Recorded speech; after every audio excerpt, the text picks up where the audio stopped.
Gepli yer Azatlyk Radiosu.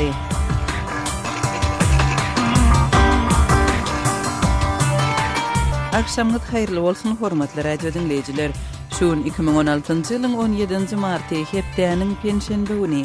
Habarlar gündeligimizi Pragada studiýadan men Gözel Hudaýberdiýew alyp barýaryn. Şuňky programmamyzda Ýewropa Birleşiginiň we Türkiýanyň liderleri Brüsselde başlanan sammitde migrant krizisinden çykalga gözleýärler. Ýewropa Güýmesiniň prezidenti Donald Tusk migrant krizisini çözmek barada alalasy bermek üçin entek edilmeli üçin känigini duýdurdy. 16 martda Brüsselde Ýewropa parlamentiniň binasynda Türkmenistan boýunça diňlenşik geçirildi. Отдельные дела мы обсуждали, в частности, вот я об этом человек. Aşgabatda şuun binalaryň ýene ençemesi ýykylýar. Şol sanda dukanlar. Kılıç Kulüp köşesinde 20 golay dukan saýlary, ondan soň edaralaryň ofis saýlary hem de ammar saýlary ýykylyp dur. Şuun biz bu we beýleki temalarda jekmejek durup geçeriz. Programmamyzyň esasy bölegine başlamadan ozal täzelikler bilen tanyş bolun.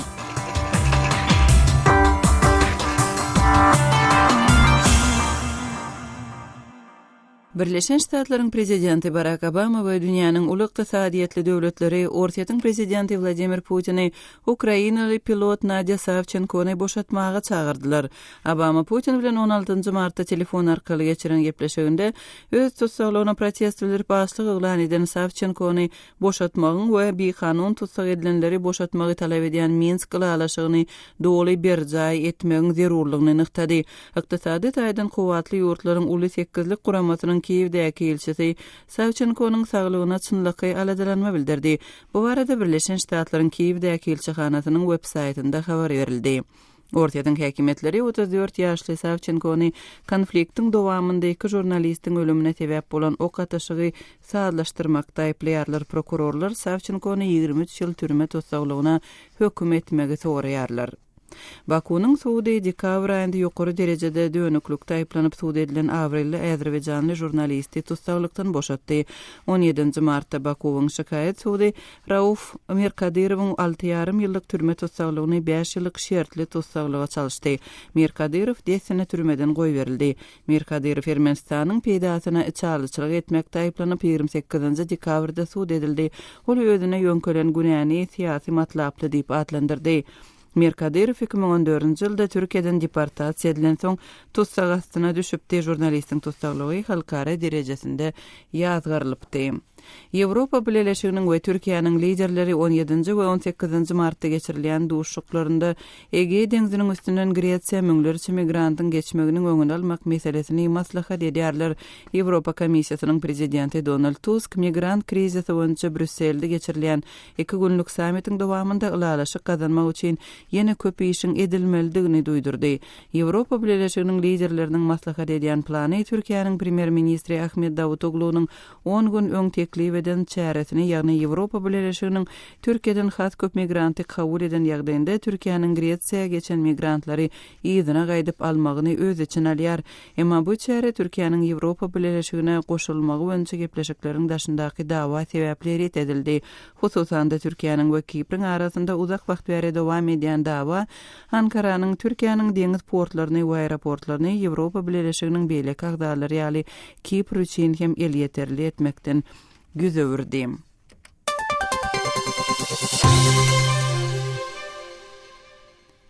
Ortiýat Moskwadan günorta tarapda ýerleşýän şäherde çyganlaryň gazyň kesilmegine garşy çykyş edip geçirýän protestini basyp ýatyrmak üçin howpsuzlyk güýçleriniň ýüzlerçe wekilini ýerdi.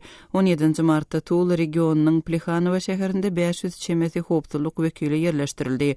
Mundan bir gün öň ýüzlerçe adam köçe çykyp çyganlaryň öýleriniň gaz üçinçiliginiň kesilmegine protest bildirdiler. Käbir protestçiler polisiýany daşlady we şäheriň häkimet binasynyň öňünde tigir otlady. Häkimetler gazyň kesilmeginiň şäheriň esasy gaz turbasyna zeper ýetmegi bilen baglydygyny aýtdylar we bu ýagdaýyň göremeginde çygan jemgyýetini aýpladylar. Çygan jemgyýeti aýplamany ret etdi. Kürdistanyň İşçi Partiýasynyň bölünen topary 13-nji martdan Ankarada bolan we 37 adamyň ölümine getiren hüjümüň jogapkärçiligini öz üstüne aldy. 13-nji martda akşam faşist Türk Respublikasynyň köçelerinde janyny geçen hüjümçiniň hüjümi amala asyryldy diýilip Kürdistanyň Azatlyk laçynlary atly toparyň websaytynda 17-nji martda çap edilen maglumatda aýdyldy. Maglumatda hüjümüň Türkiýanyň ýaragly güýçleriniň Kürtleriň köplük bolup ýaşaýan günorta gündogor regionlarda amala asyrýan howpsuzlyk şäherlerine jogap bolup durýanlygy aýdyldy. 13-nji martda bolan hüjümden 3 hepde bodal Ankarada 29 adamyň ölümine sebäp bolan ýene bir hüjümüň jogapkärçiligini hem bu gurama öz üstüne alypdy. Birleşen Ştatlaryň Portland şäherinde ýapyk binalaryň içinde geçirilýän atletika boýunça çempionat doping krizisi bilen baglylykda ortiýetlileriň gatnaşmazlygynda açyldy. Kenya we Etiopiýa bilen birlikde ýeňil atletika boýunça iň üstünlikli ýurt hasaplanýan ortiýet bilen bagly doping dawalar bu ýarışlara hem kölega saldy. Hormatly radio dinleýijiler, siz täzelikleri dinlediňiz.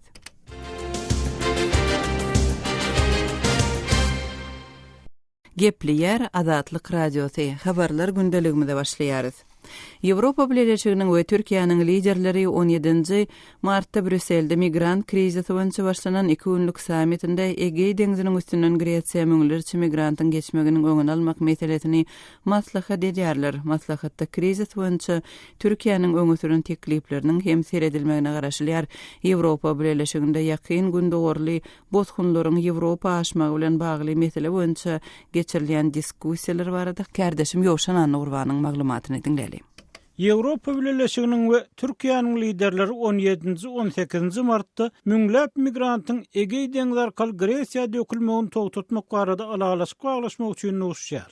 Ýewropa Geňeşiniň prezidenti Donald Tusk Brüsseldäki 2 günlük sammitde migrant krizisini çözmek barada alalaşyga gelmek üçin entek edilmeli işin känligini öýdürdi. Ýewropa Birleşiginiň liderleriniň ara alınıp maslahatlaşylýan plany ilki Türkiýanyň premier ministri Ahmet Davutoğlu tarapyndan 10 gün odal teklip edilen migrant çalışmak alalaşygyny hem ölçün alýar. Bu alalaşyk esasında Türkiýe öz kenarlaryndan Grek adalaryna aşan migrantlaryň ählisini ýygynalar we muňa derek Ýewropa Birleşigi Türkiýedäki bozgunlaryň has köpüsini kabul eder. Bir yerde maksat adam gaçakçylarynyň biznes modelini döwmekden we gaçyp atalgy agtarýanlara öz janlaryny töwekkellige salmazdan başga bir alternatiwa hödürlemekden ibaret diýip resmiler aýtdylar.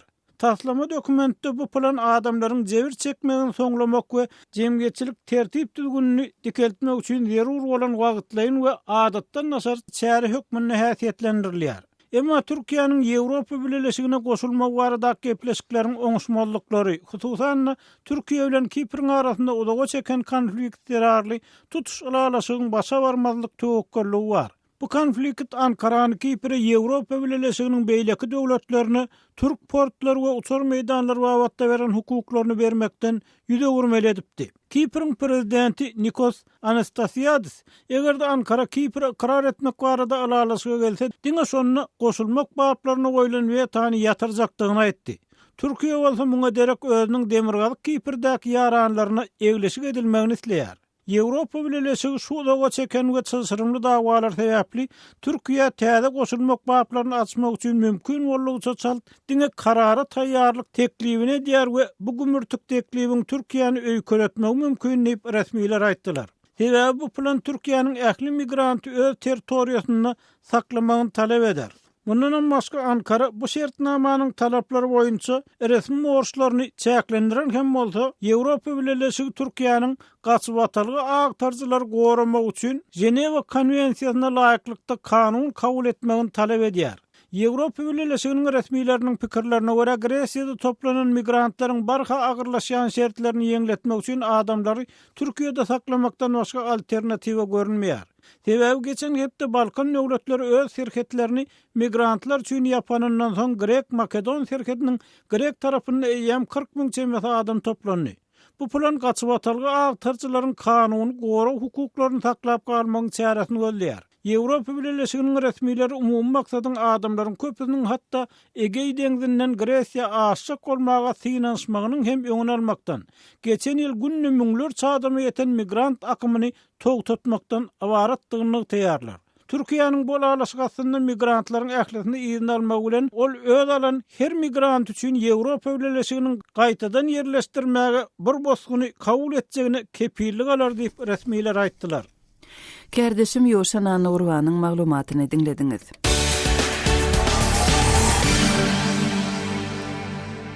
Gepli yer Azatlyk radiosu, siz habarlar gündeligimizi dinleýärsiňiz. Adam hukuklaryny goraýan Türkmen inisiatiwasy guramasy 16 martda Ýewropa parlamentinde Chatham House guramasyndan Annette Boryň taýýarlanan Türkmenistan häkimet siýasat we newit awtoritarizm adly hatawaty boýunça dinlenşigiň we diskussiýanyň bolanlygyny habar berdi. Bu dinlençikde hatawatyň awtorundan başga adam hukuklaryny goraýjy guramalaryň ekspertleri we wekilleri şol sanda Norwegiýanyň Helsinki komitetinden Ivar Dali we adam hukuklary boýunça Türkmen inisiatiwasynyň Farid Tuhbatulin hem çykyş etdiler. Azatlyk radiosu Farid Tuhbatulin bilen söhbetdeş bolup bu maslahat barada gurrun bermegi sorady. Gelin häzir şu söhbetdeşligi bilelikde dinlerim. Farid, sizin web saytyňyzda Ýewropa parlamentinde Chatham House'yň Britaniýanyň halkara meseleleri baradaky Padşalyk institutunyň eksperti Annette Boryň Türkmenistan barada çaweden hatawaty boýunça dinlenşik bolanlygy aýdylýar. Odaly bu dinlenşik hakynda gysgaça maglumat berip bilmersiňizmi? Действительно, вчера в Брюсселе в здании Европейского парламента состоялись слушания. Doğrudanam dün Brüsselde Ýewropa parlamentiniň binasynda siziň agdan hasabatyňyz boýunça dinlenşik boldy. Bu çäre Ýewropa Birleşigi bilen Türkmenistanyň wagtlaýyn söwda alalaşygyny baglaşmak baradaky meseleniň çägine geçirilýär. Biz hukuk goraýjylar bu alalaşyk baglaşyklaryny Türkmenistanyň adam hukuklarynyň juda yaramaz ýagdaýyna üns berilmegini isleýäris. Bizim pikirimizçe eger Ýewropa Birleşigi Türkmenistan bilen şeýle alalaşyga gol çekmekçi bolsa Aşgabat bilen öňünden gürleşmeli. Ýagny Türkmen häkimetlerinden adam hukuklary babatdaky elementar normalaryň berza edilmegini talep etmeli. Ondan Türkmenistan barada hasabatyň dinlenşigine bizinkiden başga da hukuk goraýjy uramalar gatnaşdylar. Netijede adam hukuklarynyň anyk bolýan halatlarynyň başlap Türkmenistanyň için näkit çynlykay korrupsiýa meseleleri barada hem gurrun edildi. Umuman ören giň taraply diskussiýa boldy. В общем, довольно многогранная была дискуссия. Brüssel dinlenşiginde çykyş edenler Türkmenistanda adam hukuklary meselesinde özgeriş bolmagy üçin näme etmeli diýerler. Во-первых, действительно, обсуждение этого вопроса идет уже довольно давно. Birinciden bu meseleniň maslahaty has öňräkden beredilýär. Türkmenistan öňki Sowet Soýuzynyň giňişligine Ýewropa Birleşiginiň entek wagtlaýyn söwda şertnamasyny baglaşmadyk ýeketäk ýurdy. Özbegistan bilen şeýle şertnama baglaşylaryna öňünden nähildir bir şert goýulmady. Ýagny biz şertnama baglaşaly, soň özbek häkimetleri ýagdaýy üýtgedip başlar diýdiler. Ondan bäri köp wagt geçdi we olaryň şonu ýalňyş iş edenliklerine düşünýärler. Sebäbi özbek häkimetleri olaryň talaplaryna hiç bir baş galdyrmaýar. Şu gaýgyly tejribe sebäpli Ýewropa parlamentiniň bir topur deputaty Türkmenistanyň ilki adam hukuklary ýagdaýynyň hakykatda üýtgejegine anyk kepillik almaly. Soň şertnama baglaşmaly diýär. Hususan olar Türkmenistan BMG-nyň dürli komitetlerinden daklatçylar çağırmaly diýerler. Ýagny milli azadlyklar, din azatlygy, çağalaryň, aýallaryň hukuklary boýunça ýürüýti daklatçylar bar. Türkmenistan hakykatda bu hil hasabat taýýarlaýanlaryň hiç birini ýurda goýbermedi. Tekliplerin bir şeýle hasabatçylaryň ýurda baryp ýagdaýy gözü bilen görmek hemde hasabat taýýarlamak barada boldy. Emma Türkmenistan gynansak da olarklary ýaly bu talaplary kabul etmek islemeýär. Но туркменские власти не хотят по-прежнему идти навстречу таким пожеланиям. Farid, bu duşukda garaşsyz jurnalistleriň Türkmenistandaky ýagdaýy barada gurrun edildimi? Mälim bolşaly jurnalist Sapar Mehmet Nipeshuliýew ençeme aýbäri türmede otyr. Действительно, отдельные дела мы обсуждали, в частности, вот и об этом человеке, которого вы упомянули, и о других. Hakykatdan biz aýratyn işler, hususan siziň agdan jurnalistiňiziň hemde Türkmenistandaky beýlek syýasy ussularyň ýagdaýyny ara alyp maslahatlaşdyk. Ivar Dali, Norwegiýanyň Helsinki komitetiniň eksperti Türkmenistandaky syýasy usullary barada çykyş etdi. Men bolsam öz çykyşymda 2014-nji ýylyň maýynda jemgyýetçilik guramalar hakynda, 2013-nji ýylyň ýanwaryna köpçülikleriň habar teristleri hakynda täze kanunlaryň kabul edilenini barada gurrun etdim. Bu kanunlaryň işläp başlamak üçin ýeterlik wagt geçdi. Emma Türkmenistanyň ne täze jemgyýetçilik guramalary, ne de garaşsyz metodlar peýda boldy. Ýagny bu kanunlardyň daşary ýurt diplomatlaryna görkezmek üçin biz täze kanunlar kabul etdik diýmek üçin kabul edilýär. Emma Türkmenistanyň soňky 25 ýyl ören kanun kabul edildi. Olar umuman erbedem däl hakykat ýüzünde işlemeýär. Kanunlar işlese, aktivistler we jurnalistler erkin öz işini edip bilmeli. Garasyz metduga hukuk goraýjy toparlar döremeli. Mysal üçin Türkmenistanyň Gorkman öz ady bilen açyk işleýän jurnalist Natalya Şabonsyň ady agdarly. Ol hem Ýewroparlamentiň, Ýewropa Birleşiginiň agdalary bilen uguşdy. Olar şeýle aktivistler gollamak, Türkmen häkimetlerinden jurnalistleriň, grajdan aktivistleriniň öz işlerini arkaýyn edip bilmegine şert döredilmegini talap etmek isleýärler. Достаточно свободно исполнять свою миссию в нашей стране. Adam hukuklary boýunça Türkmen inisiatiwa Suramazynyň müdiri Farid Tuhbatulin bilen geçirilen söhbetdeşligi dinlediňiz.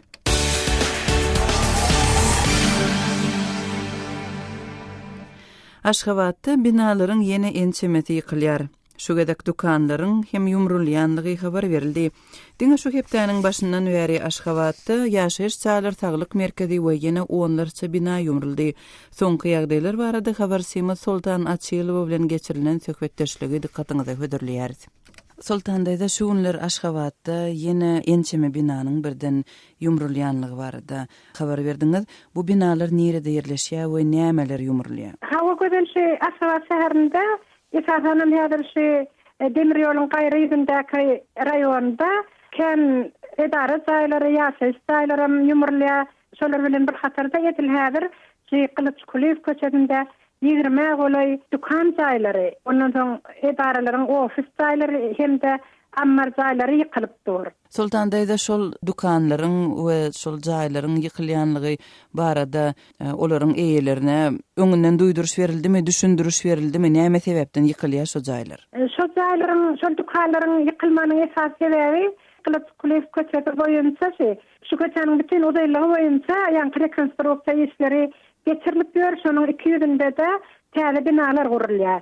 Şu taýda odal eklen baglar aýrylýar, odal gurulan imaratlar aýrylýar, şu taýda täze imaratlar gurulýar. Onuň şu sebäpli ýykylýan aýdylýar, ýöne elbetde öňünden duýduruş berilýär, bir aý ýarym aý öňünden ýykyljak jaýlaryň, imaratlaryň eýelerine ýaşaýyş jaýy bolsa-da, ofis jaýlary bolsa-da, dukan bolsa-da duýduruş berilýär. Ýöne sebäplerini olar düşündirip duran oklar. Sebäpleri görünýär, şu taýda eýem şol ýykylyp duran binalaryň tek ýykylyp oturmanka eýem ýa-ni şonuň ýerinde näme guruljakdygynyň plakatlary asyllar haýsy binanyň guruljakdygynyň. Näçe häzirki 20 golay ýykylyp duran dukanyň ýerinde de Rahim Es hojalyk jemgyýetiniň edara binasy diýip şolar ýaly plakat goýulypdyr. Men şo ýere aýlanyp bunu görüp geldim. Sultan daýda ýykylýan binalaryň eýelerine kompensasiýa berilýärmi ýa-da başga ýerden yer berilýärmi? Şolara kompensasiýa berilmýär. Şolaryň odal ruhsat berilip gurulandygyna garamazdan şolara hiç kompensasiýa berilmedi. Hatda başga ýerden bir taýyn işleme üçin taýyn dukan berilmändigem aýdylýar. Her dukan eýeti özü nereden yer tapsa şo ýere göçýär. Şolar häzir şol karitlaryny goýmaga yer tapman aýlanyp gören dukan eýelerim bar diýilýär. Ýöne şu taýda men anykladym şol 4 ýaşan ofisda ýykylyp dur ammar jaýy bilen. Şol ammar jaýynyň eýelerine owadan depeden yer beripdirler. Şu taýdan özlerine täzeden ammar gurunmaga. Sultan daýda indi şol dukan eýeleri näme etmekçi, olaryň planlary bilen gyzyklanyp gördüňizmi? Dukan eýeleri yer özlerler, her sürüne yer özlerler. Yer tapmagan häzir Anfatda şäheriň içinde hatda şu 4 ýylykda gurulan täze Altynasır bazarynda da yer tapyp bolanok diýilýär. Indi şolar özleri yer özlerler, şu esasan şolar guruluşyk materiallaryny ýa-ni guruluş üçin demir önümlerini satýan dukanlar şol häzir ýykylyp duran dukanlaryň arasynda az karitler dukany bar eken men aýlanyp gördüm. Ätýaşlyk şaýlar ýa-ni akkumulýatorlar, maşin tekerleri, şolar ýaly karitler satylýan dukanlar şolarynda diňe özleri şol yer gözlerler başga olarda hiç çykalygy ýok. Sultan daýda bu ýykyşlyklar şu ýerde ýaşaýan ilata nähili täsir etdirýär? Gözel şol häzir ýykylyp duran Kılıçkuleýew köçesindäki dukanlaryň golaýynda kämir ýaşaýyş jaýlary ýok. Olar şu köçe şäheriň çetirände de odal. Indi ol häzir şäheriň ortasynda bolup galdy. Ýöne şu Bedew massywynda ýa-ni bir 2-3 ýyllykda hususy hojalyklarda Bedew massywynda hususy hojalyk jaýlarynda ýerleşen hususy dukanlar ýapylypdy. Şolaryň guruluşyk materiallary şolar ýaly esasy şol senagat haritler dukanlarda. Dukanlar yapılandan soň şu şäherin ýaşaýjylary üçin häzirki Kılıçkuleýew köçegindäki dukanlar gaty amatly şolaryň hyzmatyny ýa-da peýdalanýardy. Ne häzir köwürde şu alyjylara da gaty kynýardy döredi. Indi bir zat gerek bolsa ýa-şol şäher içinden gaty gymmat bahasyndan almaly. Ya da alternatifleri has uzakrakta, şoňa wagtyň sarf edip gitmeli. Ila temsilleri alıp, dukanlaryň yapylmagy bilen, ýykylmagy bilen, kynçylyklar bilen ýüzüýe bolup durlar. Aşgabatdaky habarçymyz Sultan Atçylow bilen geçirilen söhbetdeşligi dinlediňiz. Türkmenistan öz senagatçylary we terekeçiler bileşiginiň düwünüň tutulmagynyň ýyl dönümini belledi. Şol bir wagtda türkmen işöwürleri Türkmenistanda terekeçileriň öňünde dürli kynçylyklaryň döreýänligini aýdýarlar. Aşgabatly telekeçi Jahan öz tejribelerini Azatlyk radiosyna gurrun berdi. Habarçymyz Sultan Atçylowanyň geçiren söhbetdeşligini dinläli. Türkmenistanda daşary ýurda gatnaýan telekeçileriň Türkmenistanyň çykmakda, haryt getirmekde gelenden soň şol ekelen harytlary bilen gümrükhana gullugyndan geçmekde ören köp kynçylyklaryň bardygy aýdylýar. Ine siz orta telekeçi höküminde nähili kynçylyklar bilen ýüzüýe bolýaňyz? Bizne daşary ýurtdan gelemizi ilki bilen başlanýan zat şu taýda araba başlanýar. Bizne daşary ýurtda şolaň lirasyny goýup araban arkyn alyp gaýdýar, kösenemdi. Aňyrdanam arkyn geçýär. Gelemizi götürüp bolmayan ağır yüklemimiz var. Ne bärik gelýän şu arabaň üstünden urşgy diýär. Şu arabanyň bu wagtynda şu taýda doldurup goýup bilen oklar halka bir şu içinde goýulýar şol araba. Şu arabany şu içinden alyp aeroportdan gümrükhana gelip daşyny çykyp biziň akademiyamyza gerek şol. Şu da wagtynda tapylan şoň üstünde de urşgy diýär. Çekişip biri-birine her hil paýy sözler aýdyşylynyp şoň uly gowy diýär. Ýolagçylar arabany açylandan ýolagçylar edilýäni biri-birine ýaýjak bolşup alşýarlar. Alana alýa, almadygam eli bilen süýräp şu gümrükhana çekýär. Şeýle uly bir maskaraçylyk bolýar. Aýallaram, kişilerim biri-birine çekişip arabaň her bir tarabyndan. Şu daşary döwletlerde şu ýük çeken arabalar tölegler alýaňyzmy? Howa, olar da tölegler alýar. Olar taýynjaga diýip düşünje maşynyň düşünje ýerinde dururlar. Biziň teňämiz bolşýaly olaňyň teňesine arabaň özüne dakýandy. Gerek arabaň alyp gaýdýar. Türkmenistana gelenizde nähili şu araba meselesi töleglimi ýa-da muhtunamy? Şol muhtuny, o şol töleglesinler, halk kösenmez ýalyk. Emma tölegmeden oklar, bir wagtynda bir bolmanyny ýerine de goýan oklar. Şonu häzirine biziň araba getirýänçilerimiz içindäki işlägerlerimiz getirir diýilýär, gelýän zatam ýok. Onuň gümrükhana elleň bilen süýşürip gelýär. Zatdan geçmeli gümrükhanadan. Sen getiren zatlarymyz kesip lenta atyň diýerler. Lenta oklaýan biri-biriň haryty biri-biriňe düşýär. Nämen kesmeli bolýar? Biz suň kolamyzyň agdyny kestirýärler. Kesirýän kuşdagy getirsen on has öňe hadat edýärler. At geçir bolýar geçirýär. Biri-biriň ýydyňdan beýlekeni öýre biri-biriň zady biri-biriňe goşulşyp zadyňam tapyp bolanok. Seni geçirilip bolup durka ýydyňdan dereg beýlekeni geçirýär. Halk kän üstüne reis gelýär. Bir-biriň zadyňam tapyp bolanok. Onu sesini çıkarman çıkyan. Özlerim işgärleriniň, gümrükhanaň işgärler bir adam şekilli bir gürleşmeýärler, azgyrlyşyp, ýüzlerini alyp halkdy. Emma başga daşary ýurtlarda onýalykdy. Bir olar bir mülakatly gürleşýärler. Emma biziňkiler ýok, olar ýalakdy. Ýüzüň alyp gelmeýänime süýşür ýüküňi açma diýip elini özleri açylýan lezbalaryny berýärdi. Bol ýyrt aç diýip arasynda özleri açýa elinden alışdyrdyp. Zatlaň ýyrtylýar. Töle diýsen onlar biz tölersmi diýip gygyrýarlar üstümize. Şonu özleri kesip açan halatynda bir näsalyk bolýarmy, nähili ýolagçylar nähili delilýetde näsalyk bolýarmy? Howa sebäbi içinde otadeten haritlaň ýatyr. Ol beline berip kesýänen bir ýitilýärdi. Ona sen aşağıda haridyňa düşýär. Elleri parçalap goýberýärler. Elinden bir ýaman bir tertiplik bar aýdylip gaty adam halklar gaty köseýärler. Daşary ýurtda bolup geden ýerlerimizi biz ýadamzy. Emma biz gelip öz ýerimize düşýär. Düşemede biziň edil şo taýbyza gaýgyda. Häzir içine gelip oturýarmy? Häzir daňdan 5-de düşýän malýotdan sen 10-12-den märe sen gümrükhanadan çykyp bolanok. Aş, susuz, uqudan halk yükünün üstüne otuyorlar, bir-birden geçecek boluşup. Yaman bir de gatyqyn. Ne daşar yurdun gelýän raýatlary bar, ne aeroportda. Olar işe yetişmeli bolýarlar. Birente ştabymyzda bizim yurdumda işläp bir. Ellerine sotup telefonlaryny alyp kamera düşürýärler. Bizim şol şeytip kösönüp şeytip oturanmady.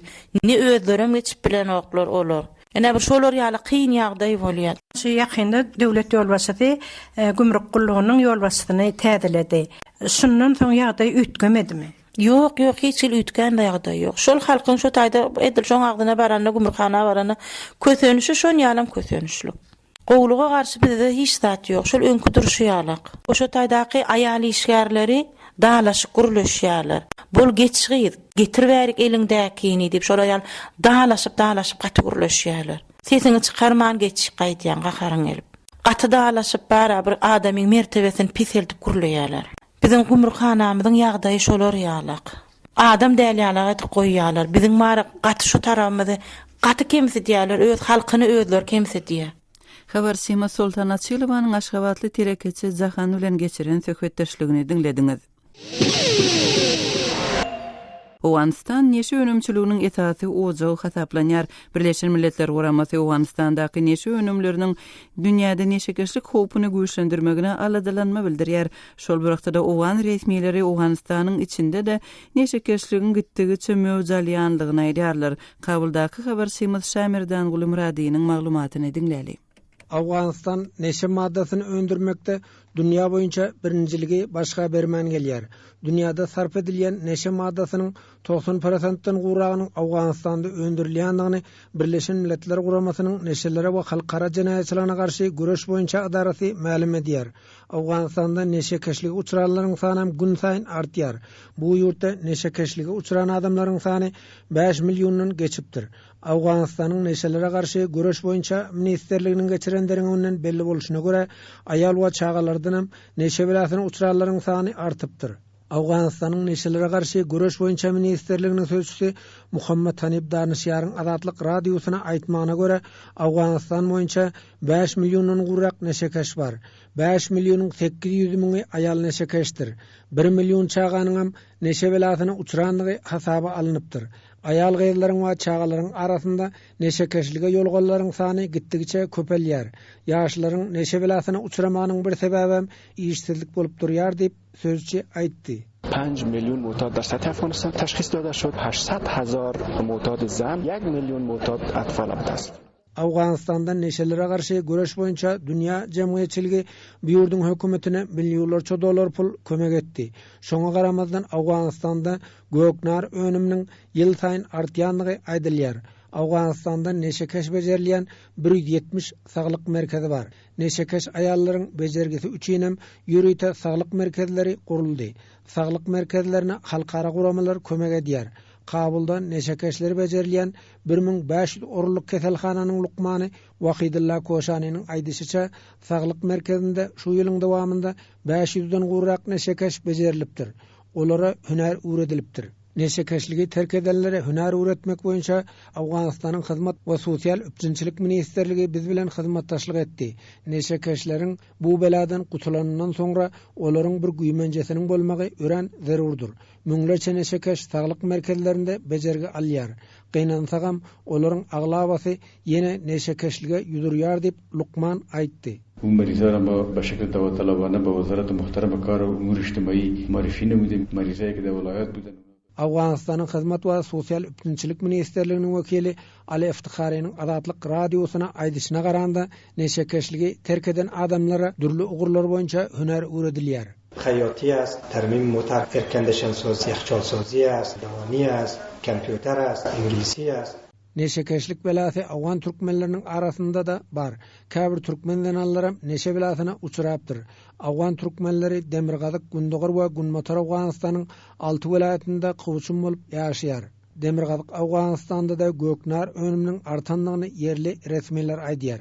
Demirgazyk Afganistanyň Balyk welaýatynyň häkiminiň wezipesini ýerine ýetirji Ata Muhammed Nur mundan beýlek neşe önüminiň we beýkanun neşe dolanşygynyň öňüni almak üçin özüniň alada etmejekdigini aýdypdyr. Afganistanda yerleşen Birleşen Halkara güýçlerini Nur neşe gaçakçylygynda aýplapdyr. Şaýmerdan Gulumrady, Kabuldan Azatlyk radiosu. Hormatly radio dinleyijiler, şunun bilen yarım saatlyk habarlar gündeligimiziň şuňky sanyny jemleýär saatlar ketmeden soň gepleşigimizi ýazgy görnüşinde dinläp bilersiňiz. Azatlyk radiosynyň efir tolkunlarynda galyň.